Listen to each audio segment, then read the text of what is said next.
Welcome to Edu. और Edu के हमारे इस यूट्यूब चैनल में आप सभी का स्वागत है। देखिए, मध्यकालीन भारत के इतिहास को हम लोग पढ़ रहे थे और मध्यकालीन भारत के इतिहास में हम लोग शाहजहां के अंतिम पड़ाव तक पहुंच चुके थे और मुगल साम्राज्य के इतिहास में शाहजहां का जो शासनकाल था वह एक स्वर्णिम युग कहलाता है। याद रखेंगे, जो हमने पिछले वीडियो में बता दिया था। और पूरे चर्चा हमने कर ली थी शाहजहां के कार्यों की, उसके परिचय की और उसके आक्रमण एवं अभियानों की। और आज हम शाहजहां के समय हुए उत्तराधिकार के युद्ध, जब शाहजहां बीमार पड़ गया था 1657 ईस्वी में, तो उसी बीमारी का फायदा उठाकर उसका पुत्र औरंगजेब अपने सभी भाइयों की हत्या करता है और युद्ध होता है। इस युद्ध को उत्तराधिकार का युद्ध कहते हैं। और उसी दरमियान जब वह सबको हरा देता है, सबको मार देता है, तो शाहजहां को आगरा के किले के शाह बुर्ज में कैद कर लेता है और उसी 8 वर्ष के बाद उसकी मृत्यु भी हो जाती है 1666 ईस्वी में। तो चलिए हम लोग आज शाहजहां के शाहजहां के समय हुए उत्तराधिकार युद्ध, अर्थात उत्तराधिकारी बनने के लिए जो युद्ध होता है उसे उत्तराधिकार का युद्ध कहते हैं। तो 5 उत्तराधिकार युद्ध हुए और शाहजहां के समय बहुत विदेशी यात्री आए और उन्होंने क्या क्या चर्चा किया, इन सब के बारे में भी हम लोग देखेंगे। तो चलिए शुरू करते हैं।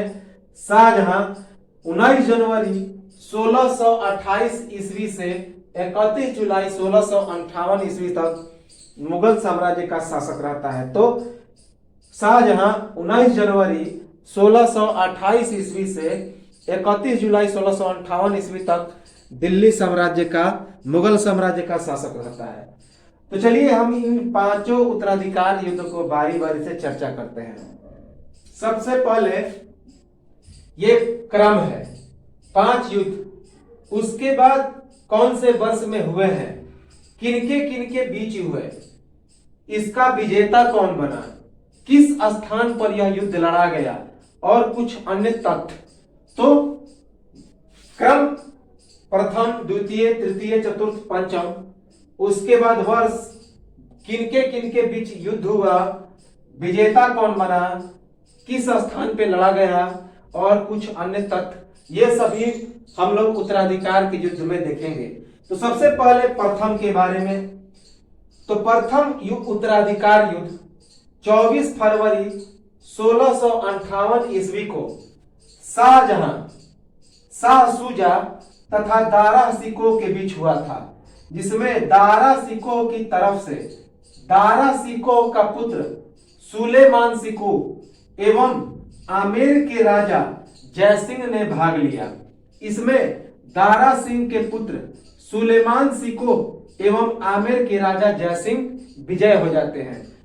और यह बहादुरपुर, जो कि बनारस, उत्तर प्रदेश के बनारस जिले में पड़ता है, इसी बहादुरपुर में यह पहला उत्तराधिकार का युद्ध हुआ था। और यह इसी कारण इसे पहले उत्तराधिकार के युद्ध को हम लोग बहादुरपुर का युद्ध कहते हैं। तो पहला जो उत्तराधिकार का युद्ध हुआ था वह 24 फरवरी 1658 ईस्वी को हुआ था।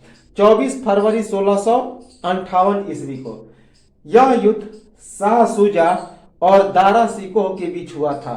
दोनों शाहजहां के पुत्र थे। तो शाह शुजा तथा दारा शिकोह के बीच पहला उत्तराधिकार का युद्ध हुआ।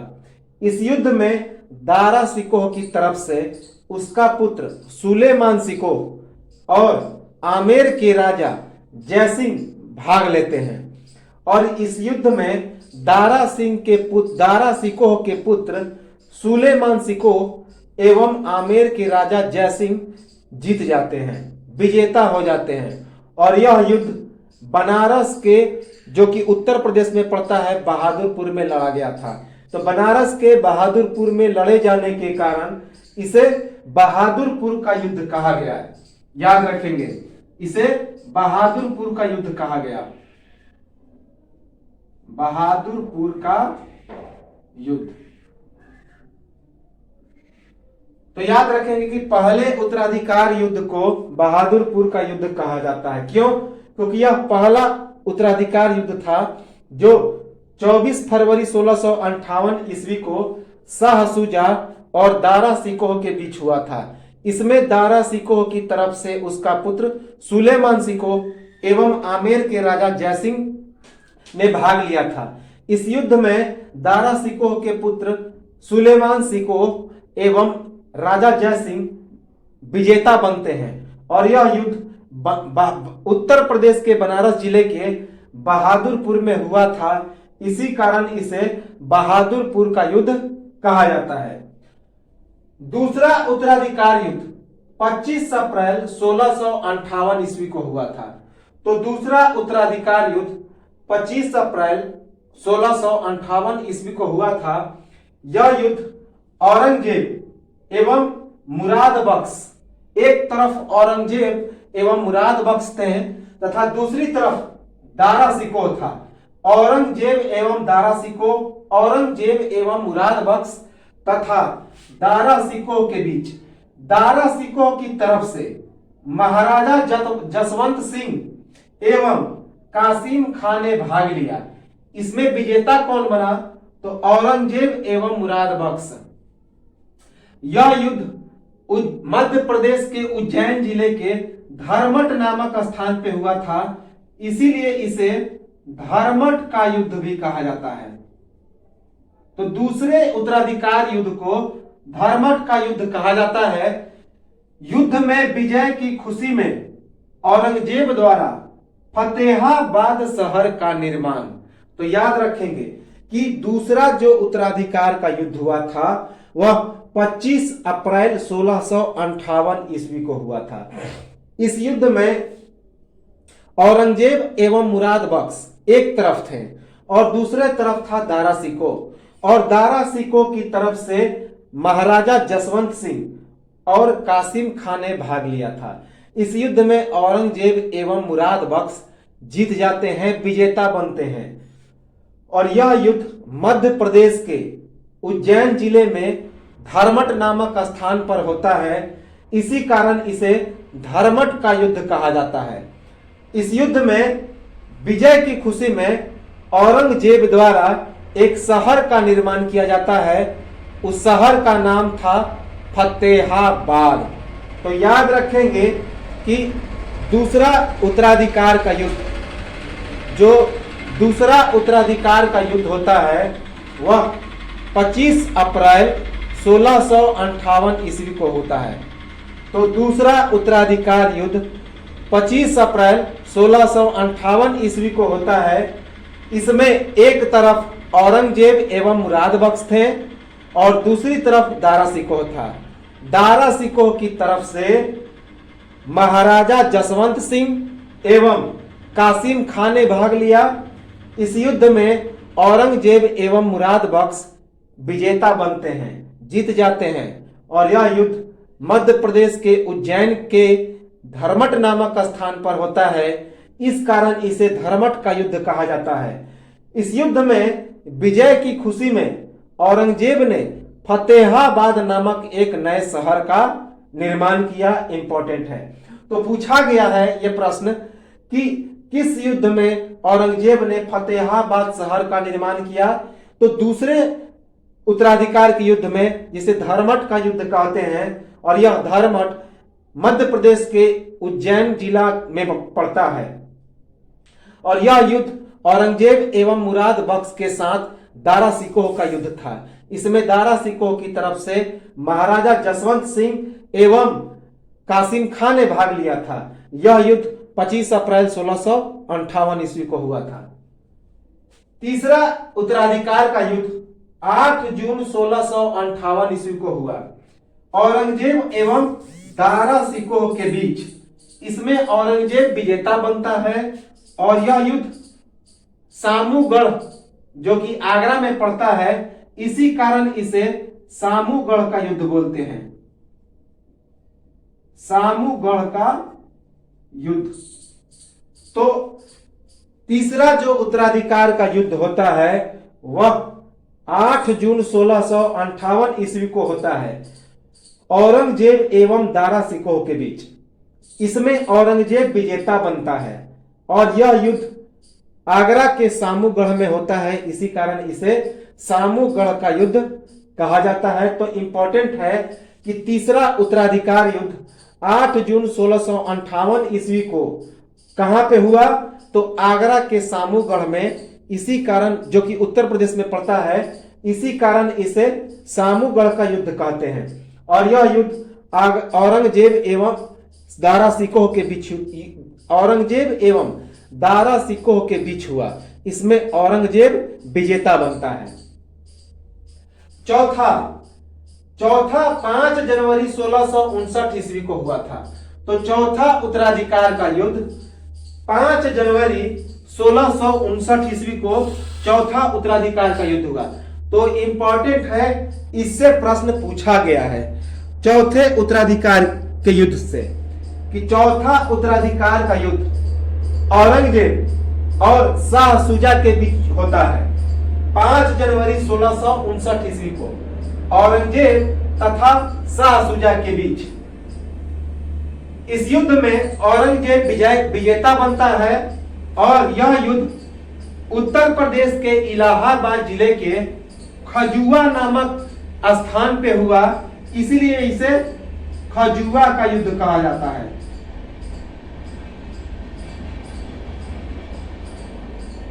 और इस युद्ध में शाह शुजा पराजित होकर अराकान की पहाड़ी की ओर भागा और वहीं पर अराकानियों द्वारा इसकी हत्या हो गई। तो चौथा उत्तराधिकार का युद्ध 5 जनवरी 1659 ईस्वी को उत्तर प्रदेश के इलाहाबाद जिले के खजुआ नामक स्थान पर हुआ। इसी कारण इसे खजुआ का युद्ध कहा जाता है। और यह युद्ध औरंगजेब एवं शाह शुजा के बीच हुआ। इसमें औरंगजेब की जीत हो जाती है, औरंगजेब विजेता बनता है। इस युद्ध में शाह शुजा पराजित होकर अराकान की पहाड़ी की ओर भाग जाता है और वहीं पे अराकानियों के द्वारा इसकी हत्या हो जाती है। तो चौथा जो युद्ध था उत्तराधिकार का, वह 5 जनवरी 1659 ईस्वी को औरंगजेब एवं शाह शुजा के बीच होता है। इसमें औरंगजेब विजेता बनता है और यह युद्ध उत्तर प्रदेश के इलाहाबाद जिले के खजुआ नामक स्थान पे होता है। इस युद्ध में शाह शुजा पराजित होकर अराकान की पहाड़ी की ओर भाग जाता है और वहीं पर अराकानियों द्वारा इसकी हत्या हो जाती है। इंपॉर्टेंट है। पांचवा और अंतिम उत्तराधिकार का युद्ध 3 मार्च 1659 ईस्वी को होता है। तो पांचवा एवं अंतिम उत्तराधिकार का युद्ध 3 मार्च 1659 ईस्वी को होता है। यह युद्ध औरंगजेब और दारा सिकोह के बीच होता है। इस युद्ध में औरंगजेब विजेता बनता है और यह युद्ध राजस्थान के अजमेर के देवराई नामक स्थान पे होता है। इसी कारण इसे देवराई का युद्ध कहा जाता है।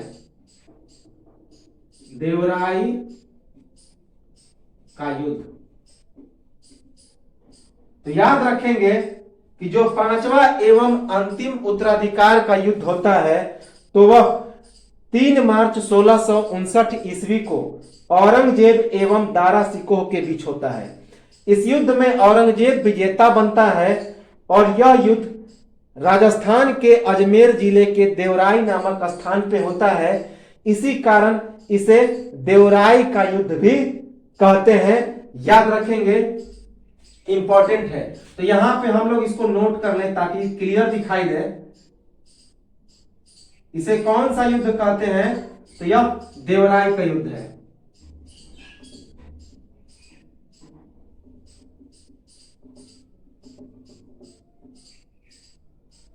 और यह जो युद्ध है, यह सामूगढ़ का युद्ध है। तीसरा,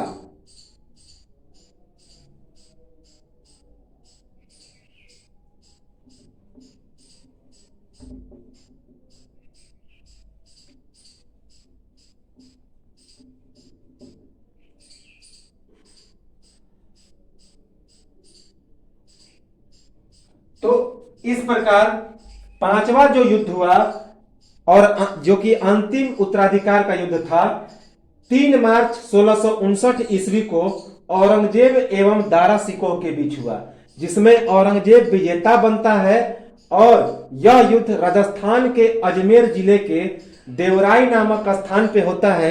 इस कारण इसे देवराई का युद्ध कहा जाता है। तो ये तो था, बहुत इंपॉर्टेंट है, जिसे हम लोग उत्तराधिकार का युद्ध कहते हैं, अर्थात उत्तराधिकारी बनने के लिए यह सभी युद्ध हुआ। और अब हम लोग देखते हैं इस उत्तराधिकार युद्ध के बाद शाहजहां के समय कौन कौन से महत्वपूर्ण विदेशी यात्री भारत आते हैं और भारत के संबंध में क्या क्या बात कहते हैं। तो चलिए हम लोग देखते हैं प्रमुख विदेशी यात्रियों को जो कि भारत में शाहजहां के समय आते हैं। सबसे पहला बपतिस्ते टेवर्नियर। तो सबसे पहला हम लोग देखते हैं बपतिस्ते टेवर्नियर। बपतिस्ते टेवर्नियर जो एक फ्रांसीसी जौहरी था, अर्थात फ्रांस का व्यापारी था। मथुरा के शिव मंदिर की चर्चा किया। तो बपतिस्ते टेवर्नियर ने मथुरा के शिव मंदिर की चर्चा किया। यह एक फ्रांसीसी जौहरी था, अर्थात फ्रांस का एक व्यापारी था। शाहजहां तथा औरंगजेब के समय 6 बार मुगल साम्राज्य की यात्रा किया। तो याद रखेंगे कि बपतिस्ते टेवर्नियर यह एक फ्रांसीसी जौहरी था, अर्थात फ्रांस का एक व्यापारी था। इसने मथुरा के शिव मंदिर की चर्चा की। साथ ही साथ यह शाहजहां तथा औरंगजेब के समय 6 बार मुगल साम्राज्य की यात्रा किया। तो याद रखेंगे क्या नाम, बपतिस्ते टेवर्नियर, जिसने जो एक फ्रांसीसी जौहरी था, अर्थात व्यापारी था, और इसने मथुरा के शिव मंदिर की चर्चा की। और शाहजहां तथा औरंगजेब के समय यह 6 बार मुगल साम्राज्य की यात्रा करता है। इंपॉर्टेंट है। उसके बाद फ्रांसिस बर्नियर। तो फ्रांसिस बर्नियर यह एक प्रकार का फ्रांसीसी चिकित्सक था।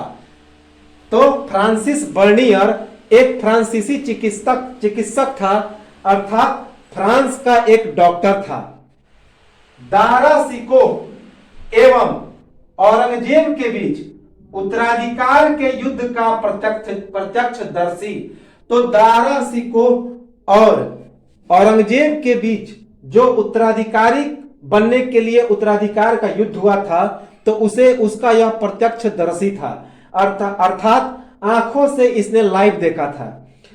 तो फ्रांसिस बर्नियर एक फ्रांसीसी चिकित्सक था जो दारा सिकोह एवं औरंगजेब के बीच उत्तराधिकार के युद्ध का प्रत्यक्षदर्शी था। दारा सिकोह के गुणों की चर्चा किया।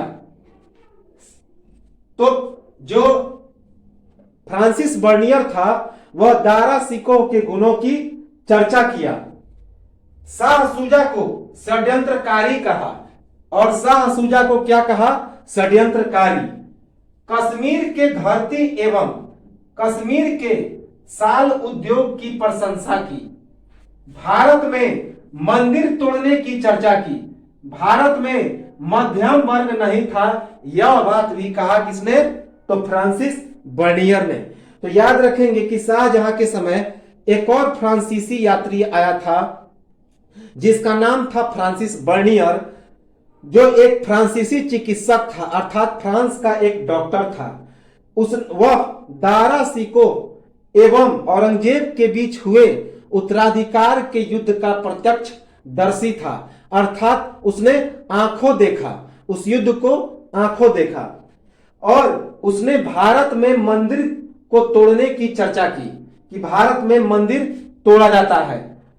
भारत में मंदिर नहीं, भारत में मध्यम वर्ग नहीं था, इसकी भी चर्चा किया। किसने, तो फ्रांसिस बर्नियर ने। फ्रांसिस बर्नियर ने बताया कि शाहजहां के समय भारत में मध्यम वर्ग नहीं था। और दारा सिकोह की गुणों की भी उसने चर्चा की। साथ ही साथ शाह शुजा को उसने क्या कहा? षड्यंत्रकारी बताया। इंपॉर्टेंट है, याद रखेंगे। तो फ्रांसिस बर्नियर जो कि फ्रांसीसी चिकित्सक था, वह दारा सिकोह एवं औरंगजेब के बीच हुए उत्तराधिकार के युद्ध का प्रत्यक्षदर्शी था। वह दारा सिकोह के गुणों की चर्चा किया, शाह शुजा को षड्यंत्रकारी कहा, कश्मीर के धरती एवं कश्मीर के साल उद्योग को काफी उसने प्रशंसा की। साथ ही साथ भारत में मंदिर तोड़ने की चर्चा की और उसने यह भी कहा कि भारत में मध्यम वर्ग नहीं था। याद रखेंगे। उसके बाद निकोलो मनुची, यह इतालवी अर्थात इटली का एक लेखक था। स्टीरियो डिमोगोर नामक यात्रा वृत्तांत में समकालीन इतिहास का सुंदर वर्णन, अकबर के कब्र को खोदकर हड्डियों को राजा राम ने जला दिया, यह निकोलो मनुची ने बताया। उत्तराधिकार के युद्ध में दारा सिकोह की ओर से तोपची था, इसके बारे में भी बताया। साथ ही साथ यह बात निकोलो मनुची ने कहा। तो याद रखेंगे, निकोलो मनुची नामक एक इतालवी मूल का अर्थात इटली का एक यात्री आया था जो एक लेखक था। वह स्टीरियो डिमोगोर नामक एक यात्रा वृत्तांत लिखा था जिसमें उसके समकालीन इतिहास का संपूर्ण वर्णन था। अकबर के कब्र को खोदकर हड्डियों को जलाया था किसने? राजा राम ने। तो इसी निकोलो मनुची ने बताया था। निकोलो मनुची ने बताया था कि अकबर के कब्र को खोदकर उसके हड्डियों को राजा राम ने जलाया था। यह बात निकोलो मनुची ने कहा था। साथ ही साथ निकोलो मनुची ने बताया कि उत्तराधिकार के युद्ध में दारा सिकोह ने तोपची का प्रयोग किया था, अर्थात तोप का प्रयोग किया था, जो कि काफी इंपॉर्टेंट है। तो यह तो था निकोलो मनुची जो इटली मूल का एक लेखक था, अर्थात इतालवी लेखक था। उसके बाद पीटर मुंडी जो कि एक ब्रिटिश लेखक था। इससे प्रश्न आता है पीटर मुंडी से। ब्रिटिश लेखक था, शाहजहां के समय अकाल की चर्चा किया। यह शाहजहां के समय अकाल की चर्चा किया जिसमें पिता पुत्र का तथा पुत्र पिता का मांस खाने को मजबूर था। तो एक ब्रिटिश लेखक जिसका नाम था पीटर मुंडी, वह भारत आया था शाहजहां के समय। उसने शाहजहां के समय हुए अकाल की चर्चा करता है कि शाहजहां के समय एक भीषण अकाल आया था जिसमें पीटर मुंडी कहता है कि उस अकाल के समय पिता पुत्र का एवं पुत्र पिता का मांस खाने के लिए मजबूर था। तो पीटर मुंडी जो एक ब्रिटिश लेखक था, वह शाहजहां के समय जो अकाल आया था उसकी चर्चा किया। उसमें उसने कहा कि उस अकाल के समय पिता पुत्र का एवं पुत्र पिता का मांस खाने को मजबूर था। तो यह तो था शाहजहां के समय विदेशी यात्री। फ्रांसिस बर्नियर का एक महत्वपूर्ण कथन था जो हम लोग इस बॉक्स में देख रहे हैं। यह उत्तराधिकार के युद्ध का हिस्सा नहीं है। यह जो है उत्तराधिकार के युद्ध का हिस्सा नहीं है, बल्कि फ्रांसिस बर्नियर द्वारा बोले गए कथन का हिस्सा है। तो फ्रांसिस बर्नियर जो कि एक फ्रांसीसी चिकित्सक था, उसने क्या कहा था?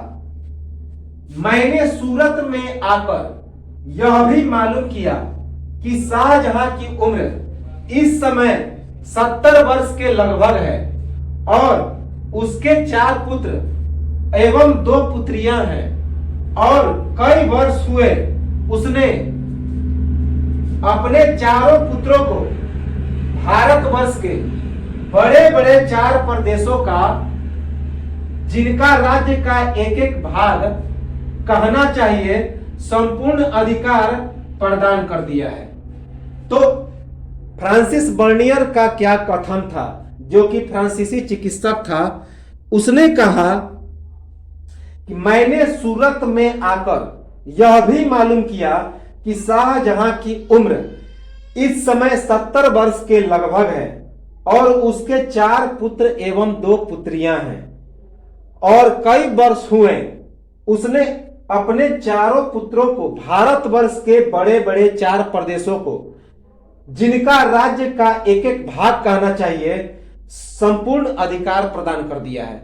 तो फ्रांसिस बर्नियर ने क्या कहा था कि मैंने सूरत में आकर यह भी मालूम किया कि शाहजहां की उम्र इस समय 70 वर्ष के लगभग है और उसके 4 पुत्र एवं 2 पुत्रियां हैं और कई वर्ष हुए उसने अपने चारों पुत्रों को भारतवर्ष के बड़े बड़े 4 प्रदेशों का, जिनका राज्य का एक एक भाग कहना चाहिए, संपूर्ण अधिकार प्रदान कर दिया है। तो फ्रांसिस बर्नियर ने कहा कि सूरत में आकर मैंने मालूम किया कि इस समय शाहजहां का उम्र कितना था, लगभग 70 वर्ष के है और उसके 4 पुत्र एवं 2 पुत्रियां हैं और कई वर्ष हो गए जो अपने पुत्रों को भारतवर्ष के बड़े बड़े प्रदेशों का, जो राज्य का एक भाग कहना चाहिए, उसने प्रदान कर दिया है। एक कथन और कहा फ्रांसिस बर्नियर ने, ये जो बॉक्स है इसमें उस कथन को हमने लिखा है और यह उत्तराधिकार के युद्ध का हिस्सा नहीं है। तो मुझे यह भी विदित हुआ कि 1 वर्ष से कुछ अधिक काल से बादशाह ऐसा बीमार है कि उसके जीवन में भी संदेह है और उसकी ऐसी अवस्था देखकर शाहजादों ने राज्य प्राप्ति के लिए मंसूबे बांधने और उद्योग करने आरंभ कर दिए हैं। अंत में लड़ाई चली और 5 वर्षों तक चली। यह बात किसने कहा? तो फ्रांसिस बर्नियर ने। तो फ्रांसिस बर्नियर ने एक और बात कहा कि मुझे यह भी विदित हुआ है कि 1 वर्ष से कुछ अधिक काल से बादशाह ऐसा बीमार है कि उसके जीवन में भी संदेह है और उसकी ऐसी अवस्था देखकर शाहजादों ने राज्य प्राप्ति के लिए मंसूबे बांधने और उद्योग करने आरंभ कर दिए हैं। अंत में लड़ाई चली और 5 वर्षों तक चली। यह बात किसने कहा? फ्रांसिस बर्नियर ने।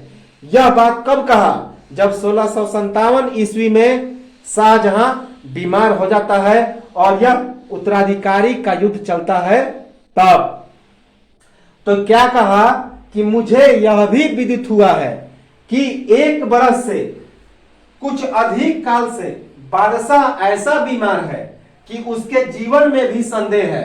अर्थात 1 वर्ष से अधिक से ज्यादा समय हो गया शाहजहां के बीमार हुए। अब ऐसा लगता है कि उसका जीना संभव नहीं है और उसकी ऐसी अवस्था देखकर शाहजादों ने राज्य प्राप्ति के लिए मंसूबे बांधने और उद्योग धंधे आरंभ कर दिए हैं। अंत में लड़ाई चली और 5 वर्षों तक चली। Francis Bernier. तो बादशाह, मुझे यह भी विदित हुआ है कि 1 वर्ष से कुछ अधिक काल से बादशाह ऐसा बीमार है कि उसके जीवन में भी संदेह है। अर्थात 1 वर्ष से अधिक समय से शाहजहां बीमार है और वह जिंदा भी रहेगा कि नहीं रहेगा, उसमें भी संदेह है। और उसकी ऐसी अवस्था देखकर उसके जो पुत्र थे, शहजादे थे, उन्होंने अपने राज्य प्राप्ति के लिए जो मंसूबे थे, जो इरादे थे, स्पष्ट कर दिए हैं और उद्योग धंधे को भी आरंभ करना प्रारंभ कर दिया है। और इसी कारण अंत में लड़ाई चला और जो 5 वर्ष तक चला, जिसे उत्तराधिकार का युद्ध कहा जाता है। यह बात कहा फ्रांसिस बर्नियर ने। तो ये तो था शाहजहां। शाहजहां के समय जो भूमि होती थी, चाचर, परत, पोलज और बंजर। हमने बताया था मुगल काल के अकबर के समय यही भूमि और यही किसान की पद्धति अपनाई जाती थी जो अकबर के समय शुरुआत हुआ, और उसी भूमि और किसान का प्रयोग शाहजहां के समय भी हुआ। अर्थात भूमि को 4 भागों में बांटा गया। कौन कौन? चाचर, परत, पोलज और बंजर। और किसान कितने भाग में बटे थे? तो पाही कास्त, खुद कास्त और मुजारे। तो याद रखेंगे कि जो भूमि था वह शाहजहां के समय 4 भागों में बटा था, जो कि अकबर के समय शुरुआत किया गया था। हमने अकबर के वीडियो में इसे डिटेल बताया है, इसे आप लोग देख सकते हैं। तो हमने बताया था अकबर के वीडियो में कि अकबर के शासन काल में भूमि को 4 हिस्सों में बांटा गया था और किसान भी 3 हिस्सों में बांटे गए थे। कौन कौन? चाचर, परत, पोलज और बंजर। तो चाचर जो पोलज होते हैं, जिस भूमि पर लगातार खेती की जाती है, तो जिस भूमि पर लगातार खेती की जाती थी उसे पोलज कहा जाता था। जो भूमि 19 बरस तक खेती नहीं किया गया था उसे परत कहा जाता, चाचर कहा जाता था। जिस भूमि पर 2 या 3 वर्षों से खेती नहीं की गई हो उसे परत कहा जाता था, और जिस भूमि पर 5 वर्ष से अधिक की खेती न की गई हो उसे बंजर कहा जाता था, जैसा कि इसे हमने डिटेल में अकबर के वीडियो में बताया है। तो भूमि 4 हिस्सों में कौन? चाचर, परत, पोलज और बंजर। तो जो भूमि लगातार खेती की जाती थी उसे पोलज कहा जाता था। जो भूमि 19 वर्ष से खेती नहीं की गई, जिस भूमि पर 19 वर्षों से खेती नहीं की गई थी उसे चाचर कहा जाता था। जो भूमि 2 या 3 वर्षों से खेती नहीं की गई हो उसे परत कहा जाता था, और जो भूमि 5 या 5 वर्षों से अधिक की खेती न की गई हो उसे बंजर कहा जाता था। और किसान के 3 हिस्से थे। पहला जिसे कास्त कहा जाता था, तो किसानों को क्या कहा जाता था? कास्त। पाही कास्त, खुद कास्त और मुजारे। खुद कास्त का मतलब होता था जिस किसान की अपनी भूमि होती थी और वह अपनी भूमि पर खेती करता था उसे खुद कास्त कहा जाता था। जो किसान दूसरे की जमीन पर खेती करता था उसे पाही कास्त कहा जाता था, और जो मालिक के अंदर में काम करता था उसे मुजारे। तो जो दूसरे गांव में जाकर खेती करता था उसे पाही कास्त कहा जाता था, और जो खुद की जमीन पर खेती करता था उसे खुद कास्त कहा जाता था, और जो मालिक के अंदर में काम करता था उसे मुजारे कहा जाता था। तो यह कास्त का मतलब होता है किसान। अकबर के वीडियो में हमने इसे पूरा डिटेल में बताया है, आप लोग उसे देख लेंगे जो डिस्क्रिप्शन बॉक्स में है। कुछ इंपॉर्टेंट फैक्ट है जो कभी कतार प्रश्न पूछ लिए जाते हैं। दारा शिकोह कादरी नाम से एक कविता लिखता था।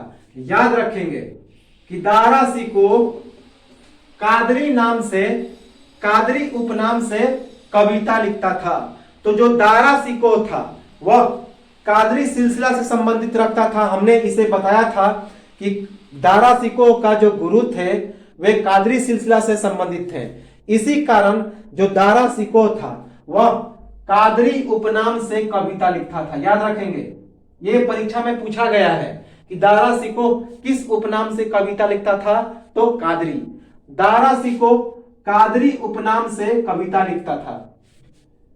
अली कुली बेग जो कि नूरजहां का पहला पति था जो मर गया था, बेग को जहांगीर द्वारा शेर अफगान की उपाधि मिली, क्योंकि बचपन में अकेले एक शेर को मार गिराया था। तो अली कुली बेग जो नूरजहां जो कि शाह जहांगीर की पत्नी थी, तो अली कुली बेग जो कि नूरजहां का पहला पति था वह मर गया था और उसे शेर अफगान की उपाधि दिया कौन? जहांगीर ने।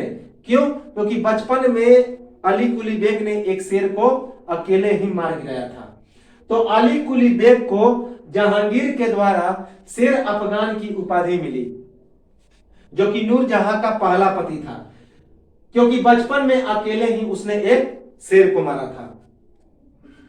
शाहजहां के 1657 ईस्वी में बीमार पड़ने के समय शाह शुजा कहां पे था? तो बंगाल में, मुराद बख्श गुजरात में तथा औरंगजेब दक्कन में था, अर्थात दक्षिण भारत में था। शाहजहां के राज कवि का नाम क्या था? तो कलीम था, जो फारसी भाषा के कवि थे। तो याद रखेंगे कि 1657 ईस्वी में जब शाहजहां बीमार पड़ गया था तो उस समय शाह शुजा बंगाल में था, मुराद बख्श गुजरात में था, जबकि औरंगजेब दक्षिण भारत के दक्कन के इलाके में था। तो याद रखेंगे कि शाहजहां के 1657 ईस्वी में बीमार पड़ने के समय शाह शुजा बंगाल में, मुराद बख्श गुजरात में तथा औरंगजेब दक्षिण भारत के दक्कन में था। और शाहजहां के राज कवि का नाम क्या था? कलीम, जो कि फारसी भाषा के कवि थे। तो शाहजहां के फारसी भाषा के कवि कलीम शाहजहां के राज कवि थे। तो ये था हमारा शाहजहां, जो कि मुगल कालीन स्थापत्य कला का स्वर्णिम युग का बादशाह है, और या यूं कहें मुगल कालीन स्थापत्य कला का स्वर्णिम युग का बादशाह है। और यह जो पूरा काल था यह मध्यकालीन भारतीय इतिहास का गोल्डन एज कहलाता है, स्वर्णिम युग कहलाता है, जिसे हमने पूरा डिटेल में समाप्त किया।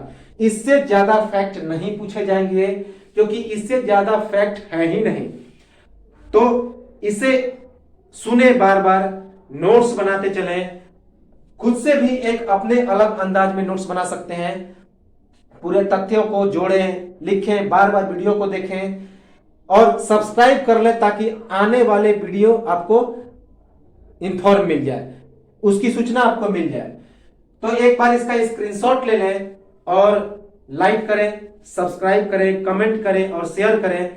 तो मिलते हैं हम लोग अगले वीडियो में, जो मुगल साम्राज्य का सबसे अंतिम एवं प्रमुख शासक था। हालांकि सबसे अंतिम नहीं था, लेकिन प्रमुख शासकों में अंतिम था, और जो महत्वपूर्ण था हिंदुओं के लिहाज से, और जिसे क्रूर शासक के नाम से भी जाना जाता है, और जिंदा पीर एवं आलमगीर के नाम से भी जाना जाता है। तो मिलते हैं अगले वीडियो में शाहजहां के पुत्र औरंगजेब, जिंदा पीर या फिर आलमगीर के साथ। तो तब तक के लिए